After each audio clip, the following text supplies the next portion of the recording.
Kuwait മംഗഫിലെ Malayali ഉടമസ്ഥതയിലുള്ള labour ക്യാമ്പിലുണ്ടായ തീപിടുത്തത്തിൽ 30 പേർ മരിച്ചു. 43 പേർക്ക് പരിക്കേറ്റു. മരിച്ചവരിൽ നിരവധി മലയാളികളുമുണ്ട്. മരണസംഖ്യ ഇനിയും ഉയരാനാണ് സാധ്യത. മലയാളികൾ ഉൾപ്പെടെ നിരവധി ഇന്ത്യൻ തൊഴിലാളികൾ താമസിക്കുന്ന കെട്ടിടത്തിലാണ് തീ പടർന്നത്. 6 നിലയുള്ള കെട്ടിടത്തിലെ താഴത്തെ നിലയിലാണ് തീപിടുത്തമുണ്ടായത്. തുടർന്ന് മുകളിൽ നിന്ന് ആളുകൾ എടുത്തു ചാടുകയായിരുന്നു. മലയാളി ഉടമസ്ഥതയിലുള്ള NBTC ഗ്രൂപ്പിന്റേതാണ് ലേബർ ക്യാമ്പ്. കുവൈറ്റിൽ നിന്ന് സലീം കോട്ടയിലും MCA നാസറും ചേരുന്നുണ്ട്. സലീം, എങ്ങനെയാണ് ഈ അപകടം ഉണ്ടായത്? ഇപ്പോഴും തീ പടരുന്നുണ്ടോ? അപകടം സംഭവിച്ച പരിക്ക് പറ്റിയ ആളുകളുടെ ആരോഗ്യാവസ്ഥ എന്താണ്? ഈ അപകടമാണ് ഇന്ന് പുലർച്ചെ 4 മണിക്ക് കുവൈറ്റിലെ മംഗഫിൽ ഉണ്ടായത്. മലയാളി ഉടമസ്ഥതയുള്ള കുവൈറ്റിലെ പ്രമുഖ കമ്പനിയായ NBTCയിലെ ജീവനക്കാരാണ് അപകടത്തിൽപ്പെട്ടത്. നിലവിൽ നമുക്ക് ലഭിക്കുന്ന വിവരപ്രകാരം തീപിടുത്തത്തിൽ 30 പേർ മരണപ്പെട്ടതായാണ് ആരോഗ്യ മന്ത്രാലയം സ്ഥിരീകരിച്ചിരിക്കുന്നത്.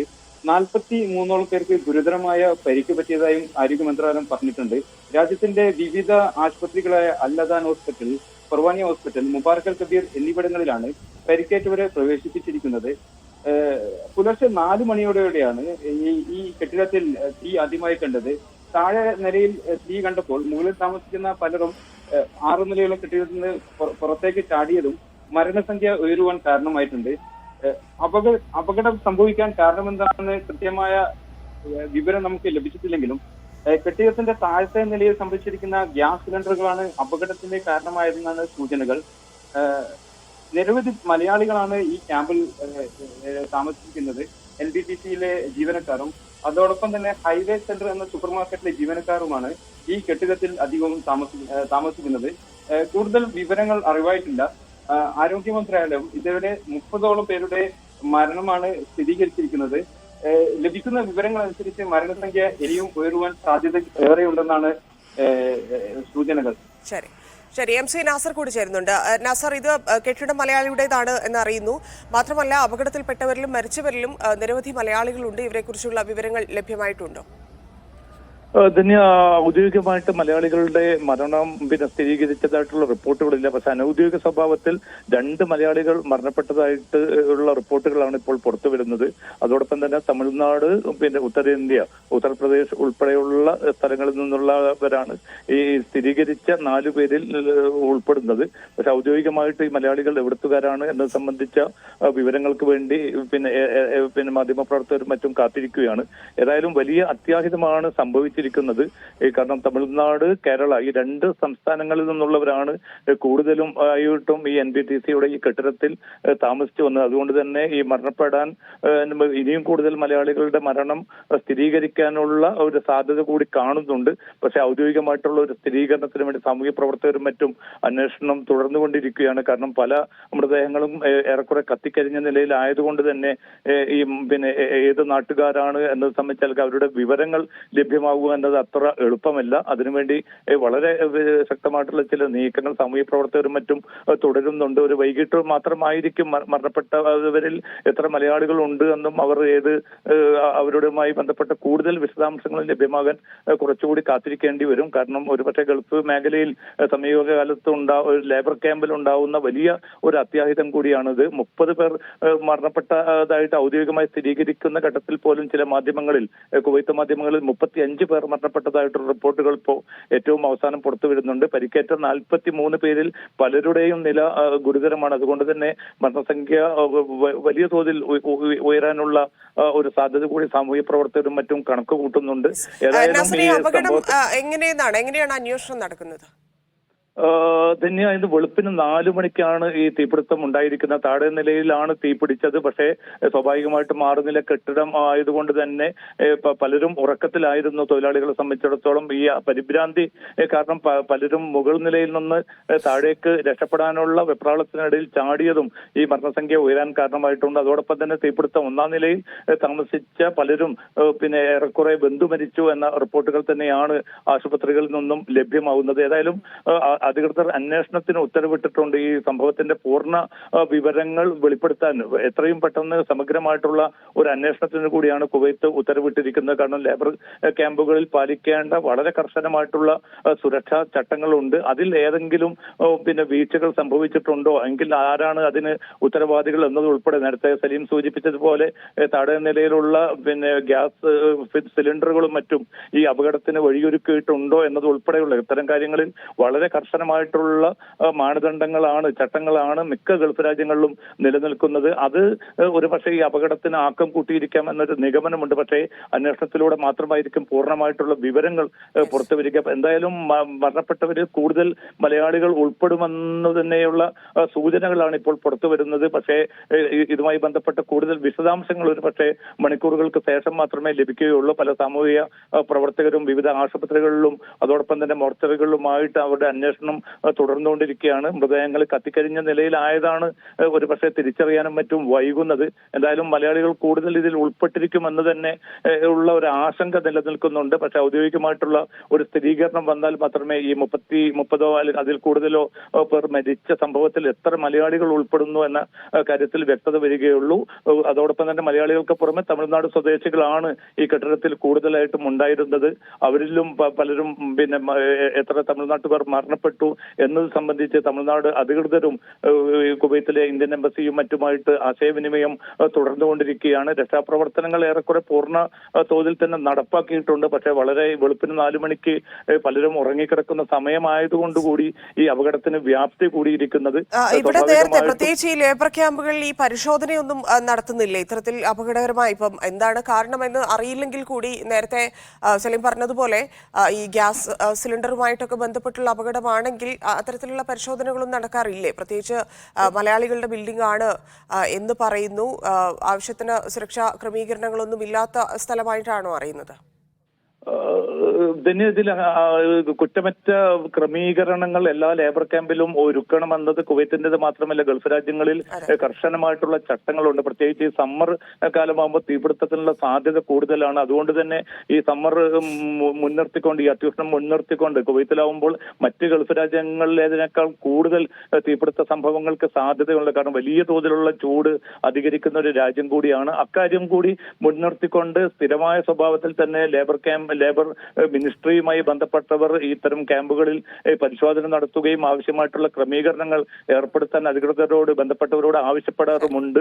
വളരെ കർശനമായിട്ടുള്ള സുരക്ഷാ ക്രമീകരണങ്ങളാണ് കുവൈത്തിലെ വിവിധ ലേബർ ക്യാമ്പുകളിൽ നിലനിൽക്കുന്നത്. പക്ഷേ ഈ ഒരു അപകടം ഉണ്ടായതിന്റെ കൃത്യമായിട്ടുള്ള കാരണം ലഭ്യമല്ല എങ്കിൽ പോലും മലയാളി ഉടമസ്ഥതയിലുള്ള ഈ ഒരു ക്യാമ്പിൽ ഏതെങ്കിലും അർത്ഥത്തിലുള്ള അപാകതകൾ സംഭവിച്ചോ അല്ലെങ്കിൽ അത്തരം അപാകതകൾ ഈ ഒരു ദുരന്തത്തിന് ആക്കം കൂട്ടിയോ എന്നതുൾപ്പെടെയുള്ള കാര്യങ്ങൾ ഇപ്പോൾ പ്രഖ്യാപിച്ചിരിക്കുന്ന സലീം കോട്ടയിൽ കൂടി ചേരുന്നുണ്ട്. സലീം, ആശുപത്രിയിൽ നിന്ന് ഇപ്പോൾ ലഭിക്കുന്ന വിവരങ്ങൾ എന്തൊക്കെയാണ്? എല്ലാവരെയും ആശുപത്രിയിലേക്ക് മാറ്റാൻ സാധിച്ചിട്ടുണ്ടോ? അവിടെയുള്ളവരുടെ പരിക്കേറ്റവരുടെ ആരോഗ്യസ്ഥിതിയിൽ ഇപ്പോൾ ആശുപത്രി നൽകുന്ന റിപ്പോർട്ടുകൾ എന്താണ്? നിലവിൽ 43 പേരെയാണ് ആശുപത്രിയിലേക്ക് മാറ്റിയിരിക്കുന്നത്. രാജ്യത്തെ പ്രമുഖ ആശുപത്രികളായ അദ്വാൻ ആശുപത്രിയിൽ 21 പേരെയും, ഫർവാനിയ ഹോസ്പിറ്റലിൽ 6 പേരെയും, മുബാറക് ഹോസ്പിറ്റലിൽ 11 പേരെയും, ജാംപൂർ ഹോസ്പിറ്റലിൽ 4 പേരെയുമാണ് പ്രവേശിപ്പിച്ചിട്ടുള്ളത്. ഇതിൽ തന്നെ പരിക്കേറ്റവരുടെ പലരുടെയും നില ഗുരുതരമായി തുടരുന്നതായാണ് നമുക്ക് ആശുപത്രിയിൽ നിന്ന് ലഭിക്കുന്ന വിവരങ്ങൾ. ഇപ്പോൾ ലഭ്യമായ വിവരം അനുസരിച്ച് ഏകദേശം 35ഓളം പേരുടെ മരണം അധികൃതർ സ്ഥിരീകരിച്ചതായാണ് വാർത്താ ചാനലുകൾ, കുവൈത്തിലെ വാർത്താ ചാനലുകളിൽ നിന്ന് നമുക്ക് മനസ്സിലാക്കുവാൻ പറ്റുന്ന കാര്യം. അതിനിടെ കാര്യങ്ങൾ സൂക്ഷ്മമായി നിരീക്ഷിച്ചു വരികയാണെന്നും ആശുപത്രികളിൽ ആവശ്യമായ സൗകര്യം ഒരുക്കിയതായും ആരോഗ്യ മന്ത്രാലയം പ്രസ്താവിച്ചിട്ടുണ്ട്. സലീം, ഇതിൽ ഇന്ത്യക്കാർ കൂടുതലാണ് എന്നറിയുന്നു. അതും മലയാളികളുണ്ട്, തമിഴ്നാട്ടിൽ നിന്നുള്ളവരുണ്ട്. അങ്ങനെയുള്ള കണക്കുകൾ ആരൊക്കെയാണ്, എവിടെ നിന്നുള്ള ആളുകളാണ് എന്നൊക്കെയുള്ള വിവരങ്ങൾ വരുന്നുണ്ടോ? തീർച്ചയായും മലയാളി ഉടമസ്ഥതയുള്ള കുവൈത്തിലെ തന്നെ പ്രമുഖമായ ഒരു കമ്പനിയാണ് NBTC. ഇതിൽ ഭൂരിപക്ഷം പേരും മലയാളികളും തമിഴ്നാട്ടുകാരും ഉത്തരേന്ത്യയിൽ നിന്നുള്ള ആളുകളുമാണ്. അവിടെ ക്യാമ്പിൽ താമസിച്ചതിൽ ഭൂരിപക്ഷം പേരും നമുക്ക് അറിയാൻ കഴിഞ്ഞിടത്തോളം മലയാളികളും തമിഴന്മാരുമാണ്. ഇതിൽ മരിച്ചവർ ഏറെയും ഈ മലയാളികളും തമിഴന്മാരും ആകുവാനാണ് സാധ്യത. പക്ഷെ അത്തരത്തിലുള്ള ഒരു ഔദ്യോഗിക സ്ഥിരീകരണം നമുക്ക് ഇതുവരെ ലഭിച്ചിട്ടില്ല. അത്തരം വിവരങ്ങൾക്ക് വേണ്ടി നമ്മൾ കാത്തിരിക്കുകയാണ്. ഇതിപ്പോ പൂർണ്ണമായിട്ട് തീ അണയ്ക്കാൻ സാധിച്ചിട്ടുണ്ടോ? എത്ര നിലകളിലാണ് തീ പടർന്നത്? തീ നിയന്ത്രണ വിധേയമായിട്ടുണ്ട്. പക്ഷെ അവിടെ കെട്ടിടത്തിൽ കുടുങ്ങിക്കിടക്കുന്ന പല ആളുകളും താഴത്തെ നിലയിൽ തീ പടർന്ന് പിടിച്ചതുകൊണ്ട് തുടക്കത്തിൽ സുരക്ഷാ പ്രവർത്തകർക്ക്, ഫയർഫോഴ്സ് പ്രവർത്തകർക്ക് ഉള്ളിലേക്ക് കയറുവാനുള്ള ബുദ്ധിമുട്ടുണ്ടായിരുന്നു. പക്ഷെ ഇപ്പോഴത്തെ ഇപ്പോഴും അറിയാൻ പറ്റിയ വിവരമനുസരിച്ച് തീ നിയന്ത്രണ വിധേയമായിട്ടുണ്ട്. ഇപ്പോഴും ഉദ്യോഗസ്ഥന്മാർ കെട്ടിടത്തിനുള്ളിൽ കുടുങ്ങിക്കിടക്കുന്നവരെ രക്ഷപ്പെടുത്തിക്കൊണ്ടിരിക്കുകയാണ്. ഇപ്പോൾ കുടുങ്ങിക്കിടക്കുന്ന ആളുകളെ ഒരുവിധമൊക്കെ രക്ഷപ്പെടുത്തിയതാണ് നമുക്ക് അധികൃതരിൽ നിന്ന് ലഭിക്കുന്ന വിവരങ്ങൾ. ശരി, സലിമിലേക്ക് വരാം. MC നാസർ കൂടിയുണ്ട്. നാസർ, ഇത് എംബസി എന്തെങ്കിലും വിവരങ്ങൾ നൽകുന്നുണ്ടോ? ആരാണ്, എവിടെ നിന്നുള്ളവരാണ് എന്നൊക്കെയുള്ള വിവരങ്ങളെക്കുറിച്ച് എങ്ങനെയാണ് അറിയാൻ സാധിക്കുക? മറ്റൊന്ന്, മലയാളികൾ ഉണ്ടെങ്കിൽ തന്നെ അല്ലെങ്കിൽ ഇന്ത്യക്കാരുണ്ടെങ്കിൽ തന്നെ ഇവരെ നാട്ടിലേക്ക് കൊണ്ടുവരേണ്ടതായിട്ടുണ്ട്. അപ്പം അതിനുള്ള നടപടിക്രമങ്ങളൊക്കെ ആരംഭിച്ചിട്ടുണ്ടോ? തീർച്ചയായിട്ടും കേന്ദ്ര സർക്കാരിന്റെ ഭാഗത്തു നിന്ന് തന്നെ അടിയന്തരമായിട്ടുള്ള ഇടപെടൽ നടത്താൻ കുവൈത്തിലെ ഇന്ത്യൻ എംബസിക്ക് നിർദ്ദേശം ലഭിച്ചിരുന്നു. അതിന്റെ അടിസ്ഥാനത്തിൽ ഉദ്യോഗസ്ഥർ സംഭവ സ്ഥലത്തും ആശുപത്രികളിലും അവർ എത്തിച്ചേർന്നിട്ടുണ്ട്. പക്ഷേ ഞാൻ നേരത്തെ സൂചിപ്പിച്ചതുപോലെ ആളുകളെ തിരിച്ചറിയുക എന്നത് ഒരു പക്ഷേ മണിക്കൂറുകൾ നീണ്ട കഠിനാധ്വാനം വേണ്ടി വരുന്ന ഒരു ജോലി കൂടിയാണ്. കാരണം തീപിടുത്തത്തിൽ പൂർണ്ണമായി വെന്തുമരിച്ച സ്ഥിതിയിലാണ് പലരും ഉള്ളത്. അതുകൊണ്ട് തന്നെ ഏത് സ്റ്റേറ്റിൽ നിന്നുള്ളവരാണ്, അതിൽ എത്ര മലയാളികൾ ഉൾപ്പെടുന്നുണ്ട് എന്നത് സംബന്ധിച്ച കൃത്യമായിട്ടുള്ള ഒരു വിവരം ലഭിക്കാൻ ഒരുപക്ഷെ ഇനിയും സമയമെടുത്തേക്കും. പക്ഷേ സാമൂഹ്യ പ്രവർത്തകരും എംബസി അധികൃതരും ഒക്കെ സജീവമായി തന്നെ ഇതുമായി ബന്ധപ്പെട്ട വിവരങ്ങൾ ലഭ്യമാക്കാൻ ശ്രമിക്കുന്നുണ്ട്. മരണപ്പെട്ടവരുടെ മൃതദേഹങ്ങൾ എത്രയും പെട്ടെന്ന് വിട്ടുകൊടുക്കാനും അത് നാട്ടിലേക്ക് കൊണ്ടുപോകണമെങ്കിൽ ആ സ്വഭാവത്തിൽ കൊണ്ടുപോയി സംസ്കരിക്കാനുള്ള ഏർപ്പാടുകൾ നിർവഹിക്കാൻ എല്ലാവിധ സഹകരണവും കുവൈത്ത് വിവിധ മന്ത്രാലയങ്ങൾ ഓഫർ ചെയ്തിട്ടുണ്ട്. അതുമായി ബന്ധപ്പെട്ട നടപടിക്രമങ്ങൾ എത്രയും എളുപ്പത്തിലാക്കാനുള്ള ഒരു തീരുമാനം കൂടി കുവൈത്ത് നിർദ്ദേശം നൽകിയതായിട്ടുള്ള റിപ്പോർട്ടുകൾ കൂടി ഇപ്പോൾ പുറത്തു വരുന്നുണ്ട്. അതുകൊണ്ട് ആ നിലക്കുള്ള ഒരു ആശങ്ക നിലനിൽക്കുന്നില്ല. പക്ഷേ ഇപ്പോൾ പരിക്കേറ്റവരിൽ ഇനിയും വളരെ ഗുരുതര സ്വഭാവത്തിലുള്ളവരാണ്. അതുകൊണ്ട് തന്നെ മരണസംഖ്യ ഇനിയും ഉയരുമെന്ന ഒരു ആശങ്കയാണ് സാമൂഹിക പ്രവർത്തകരെ സംബന്ധിച്ചിടത്തോളം, എംബസിയെ അധികൃതരെ സംബന്ധിച്ചിടത്തോളം പ്രയാസപ്പെടുത്തുന്ന ഘടകം. അവർക്ക് ആവശ്യമായിട്ടുള്ള കുറ്റമറ്റ ചികിത്സാ സംവിധാനങ്ങൾ എല്ലാ ആശുപത്രികളിലും ഒരുക്കിയിട്ടുണ്ട്. അതിനുവേണ്ടി പ്രത്യേക എമർജൻസി സംവിധാനങ്ങൾ തന്നെ ഏർപ്പെടുത്താൻ അധികൃതർ ആശുപത്രികൾക്ക് നിർദ്ദേശം നൽകിയിരുന്നു. അതുകൊണ്ട് അത്തരം പ്രയാസങ്ങളില്ല. പക്ഷേ ഗുരുതരാവസ്ഥയിൽ ആയതുകൊണ്ട് തന്നെ ഇപ്പോൾ 35 മരണമെങ്കിലും അത് ഒരു പക്ഷേ ഇനിയും വലിയ തോതിൽ തന്നെ ഉയർന്നേക്കുമെന്ന റിപ്പോർട്ടുകൾ. മറ്റൊന്ന്, ഈ സുരക്ഷാ വീഴ്ചയാണ് എന്നുണ്ടെങ്കിൽ കമ്പനി ഏതൊക്കെ തരത്തിലുള്ള നിയമ നടപടികൾ നേരിടേണ്ടി വരും? സ്വാഭാവികമായിട്ടും ഇവിടെ തീപിടുത്തം ഉൾപ്പെടെയുള്ള സംഭവങ്ങളിൽ കൃത്യമായിട്ടുള്ള ചട്ടങ്ങളും മാനദണ്ഡങ്ങളും ഉണ്ട്. അത് നേരത്തെ സൂചിപ്പിച്ചതുപോലെ ഗ്യാസ് സിലിണ്ടറുകളും മറ്റും അലക്ഷ്യമായിട്ട് ഈ ലേബർ ക്യാമ്പിനോട് ചേർന്ന് കൂട്ടിവെക്കുകയോ അല്ലെങ്കിൽ അത് ഏതെങ്കിലും അർത്ഥത്തിൽ ഈ തീപിടുത്തത്തിന് വഴിയൊരുക്കുകയോ ചെയ്തുകൊണ്ട് തീർച്ചയായിട്ടും മലയാളി കമ്പനി വലിയ തോതിൽ തന്നെ നിയമ നടപടികൾ നേരിടേണ്ടി വരും. കാരണം കൃത്യമായിട്ടുള്ള അന്വേഷണത്തിനാണ് ഇപ്പോൾ കുവൈത്ത് അധികൃതർ ഉത്തരവിട്ടിരിക്കുന്നത്. അന്വേഷണം ഏറ്റവും എളുപ്പത്തിൽ പൂർത്തീകരിക്കാനും കുറ്റക്കാർക്കെതിരെ കർശനമായിട്ടുള്ള നടപടി കൈക്കൊള്ളാൻ അധികൃതർ തന്നെ നിർദ്ദേശിച്ച സാഹചര്യത്തിൽ ഈ കുവൈത്ത് മലയാളി ഉടമസ്ഥതയിലുള്ള NBTC കമ്പനി വളരെ കർശനമായിട്ടുള്ള നിയമ നടപടികൾ നേരിടേണ്ടി വരും. പക്ഷേ എന്താണ് യഥാർത്ഥത്തിൽ തീപിടുത്ത കാരണം എന്നത് സംബന്ധിച്ച് വ്യത്യസ്തമായിട്ടുള്ള റിപ്പോർട്ടുകളാണ് ഇപ്പോൾ പുറത്തു വരുന്നത്. അതിൽ കൃത്യമായിട്ടുള്ള ഒരു ചിത്രം ഈ അന്വേഷണത്തിലൂടെ മാത്രമായിരിക്കും ലഭ്യമാവുക. സുരക്ഷാ വിഭാഗം ഈ ലേബർ ക്യാമ്പിൽ എത്തി വിവിധ തെളിവുകൾ അവർ ശേഖരിച്ചിട്ടുണ്ട്. അതോടൊപ്പം തന്നെ ദൃക്സാക്ഷികളുടെ ഭാഗത്തു നിന്നുള്ള അവരുടെ മൊഴി എടുത്തിട്ടുണ്ട്. ഏതായാലും വളരെ പെട്ടെന്ന് തന്നെ ഈ അന്വേഷണ റിപ്പോർട്ട് പുറത്തു വരുന്നതോടുകൂടി നിലവിലുള്ള ഈ സുരക്ഷാ മാനദണ്ഡങ്ങളിൽ ഈ കമ്പനി NBTC അധികൃതർ ഏതെങ്കിലും അർത്ഥത്തിൽ വീഴ്ച വരുത്തിയെങ്കിൽ, അപാകത വരുത്തിയെങ്കിൽ, അപകടകരമായിട്ടുള്ള സാധ്യതകൾ ഇവിടെ രൂപപ്പെട്ടുവെങ്കിൽ തീർച്ചയായിട്ടും ഈ കമ്പനിക്കെതിരെ കർശനമായിട്ടുള്ള നടപടി കുവൈത്ത് നിയമപ്രകാരം ഉണ്ടാവും. കുവൈത്ത് മാത്രമല്ല എല്ലാ ഗൾഫ് രാജ്യങ്ങളും ഈ സമ്മർ സീസൺ കൂടി മുൻനിർത്തിക്കൊണ്ട് എല്ലാ ലേബർ ക്യാമ്പുകൾ ഉൾപ്പെടെയുള്ള സംവിധാനങ്ങളിൽ ആവശ്യമായിട്ടുള്ള സുരക്ഷ പാലിക്കാനുള്ള കൃത്യമായിട്ടുള്ള മാർഗരേഖകൾ നേരത്തെ തന്നെ നൽകിയിട്ടുണ്ട്. അത് പാലിക്കുന്നതിൽ സംഭവിച്ച വീഴ്ച ഒരുപക്ഷെ ഇത്രയും വലിയൊരു അത്യാഹിതത്തിന് വഴിയൊരുക്കിയിട്ടുണ്ട് എങ്കിൽ തീർച്ചയായിട്ടും ആ കമ്പനി അധികൃതർക്കെതിരെ നടപടി ഉണ്ടാവും. പക്ഷേ ഇപ്പോൾ ഗവൺമെന്റ് മാത്രമല്ല സാമൂഹ്യ പ്രവർത്തകരും എംബസി അധികൃതരും ഒക്കെയും ശ്രദ്ധ കേന്ദ്രീകരിക്കുന്നത് ഈ മൃതദേഹങ്ങൾ തിരിച്ചറിയാനും അതോടൊപ്പം തന്നെ പരിക്കേറ്റ് ആശുപത്രിയിൽ കഴിയുന്നവർക്ക് ഏറ്റവും കുറ്റമറ്റ രീതിയിലുള്ള ചികിത്സ ഉറപ്പാക്കാനുമാണ്. അതേസമയം തന്നെ സമാന്തരമായിട്ട് ഈ അന്വേഷണ പ്രക്രിയ കൂടി മുന്നോട്ട് പോകുന്നുണ്ട്. പക്ഷേ മരണസംഖ്യ ഇപ്പോൾ 35 ഔദ്യോഗികമായി തന്നെ കുവൈത്ത് ആഭ്യന്തര മന്ത്രാലയം സ്ഥിരീകരിച്ചിരിക്കുന്നു. പക്ഷേ 35-ൽ 43 പേർ പരിക്കേറ്റവരുണ്ട്. അതിൽ ഭൂരിഭാഗം പേരുടെയും നില ഗുരുതരമാണെന്ന റിപ്പോർട്ടുകളാണ് ആഭ്യന്തര മന്ത്രാലയവും അതോടൊപ്പം തന്നെ ഇൻഫർമേഷൻ നടപടികളാണ് നാസർ എടുത്തിരിക്കുന്നത്? ഈ കമ്പനി ഉടമയെ അറസ്റ്റ് ചെയ്യാനുള്ള നീക്കമുണ്ടല്ലേ?